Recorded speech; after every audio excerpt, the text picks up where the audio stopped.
April showers bring May flowers, and as gardeners, we anticipate any rainfall that we might get. Have you ever heard on the news that we got a significant rainfall, or perhaps you've seen in your rain gauge that there was some good rainfall, only to go out into the landscape, pull back the mulch, and find some dry areas still? When the rain is falling from the sky, we just assume that it's going to reach the ground. But is it any wonder that when we're putting ground covers down and mulches down to prevent evaporation and water loss up out of the soil, that when the cycle is reversed, we also have obstructions that prevent the rainfall from penetrating down into the ground? This is known as rainfall interception. Rainfall interception is when rain is prevented from reaching the soil because it is intercepted by plant canopies or plant residue and then eventually evaporates before coming into contact with the soil. Now there's a couple of ways this can occur, but first of all, not all the rainfall is blocked by the canopy. This is known as throughfall. Throughfall is the term used to describe the rain that passes through the canopy of the plant. However, the rainfall still may land on plant debris or mulch, preventing that rainfall from penetrating down into the soil. You can also see this in your home landscape sometime when you've ran your irrigation system for a period of time, only to go back into your landscape and pull back the mulch to find that there still is not moisture down in the soil. For the rainfall that does come into contact with the plant, two things can happen. Stem flow describes the rain that hits the plant canopy and, aided by gravity, travels down the leaves to the branches and eventually to the stem or the trunk of the plant. At this point, the rainfall can still be intercepted by plant debris at the base of that plant. However, some rainfall will actually be able to penetrate down into the ground as it follows the trunk of the tree. Regardless, stem flow does influence rainfall distribution. Meanwhile, some raindrops roll off the canopy of a plant like water rolling off the shingles of a roof.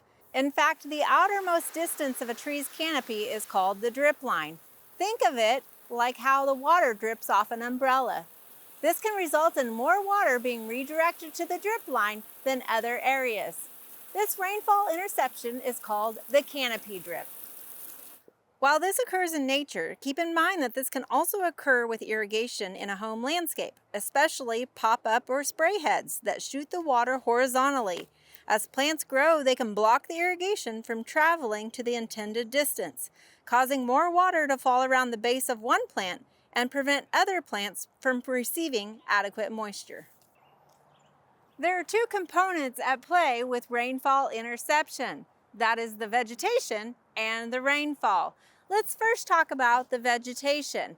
Plants come in all shapes and forms and have adaptations in order to survive in their ideal climate. Orchids are a classic example. Many orchids are epiphytic. An epiphyte is a plant that does not grow in soil. Instead, it grows by clinging to another plant, often a tree.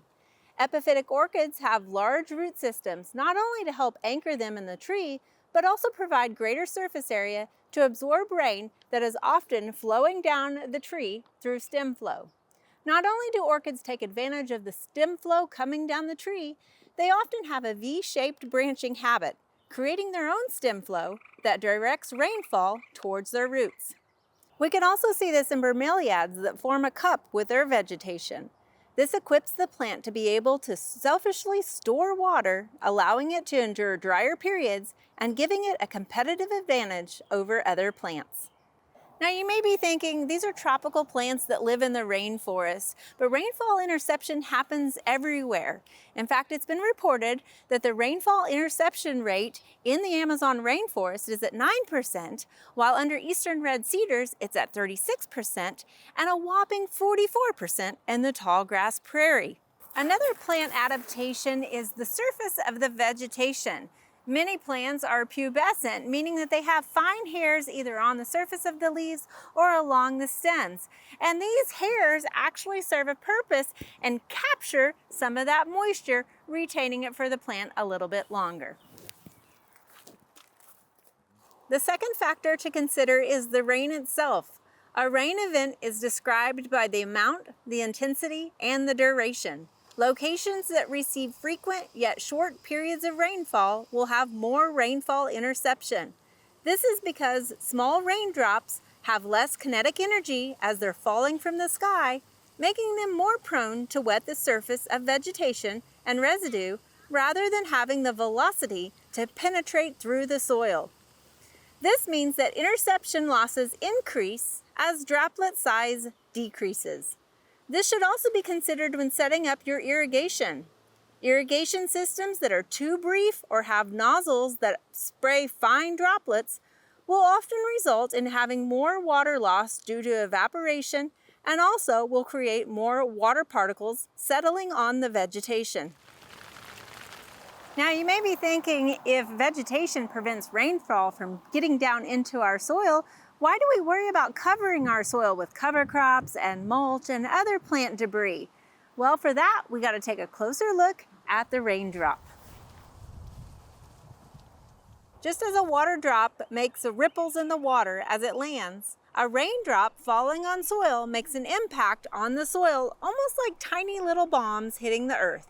The larger the raindrop, the greater the speed, the greater the impact. A soil's ability to handle this impact is known as the soil strength. When rain falls on a soil with low soil strength, the soil will not only splash up, but ultimately this can be the catalyst for major erosion problems and soil loss. We've all experienced one of those good, slow rainfalls where you just want to grab a book and curl up and stay inside all day. Well, a lot of times we call those rainfalls a good soaker.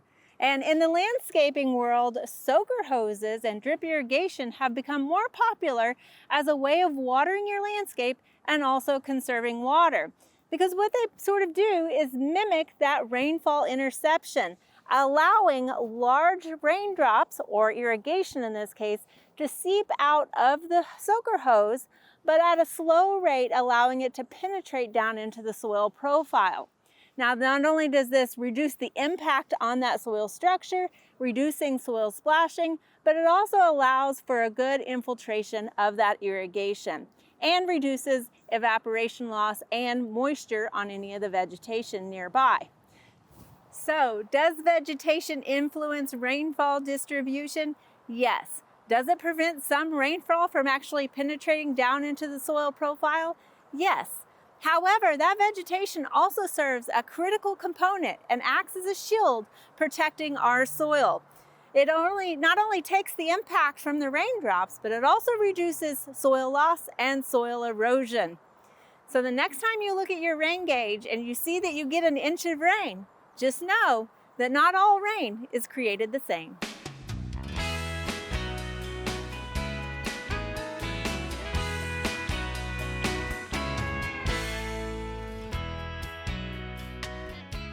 We hope you enjoyed this video as part of our Oklahoma Gardening YouTube channel.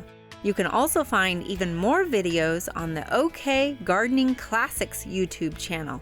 And join us on social media for great gardening tips, photos, and discussion.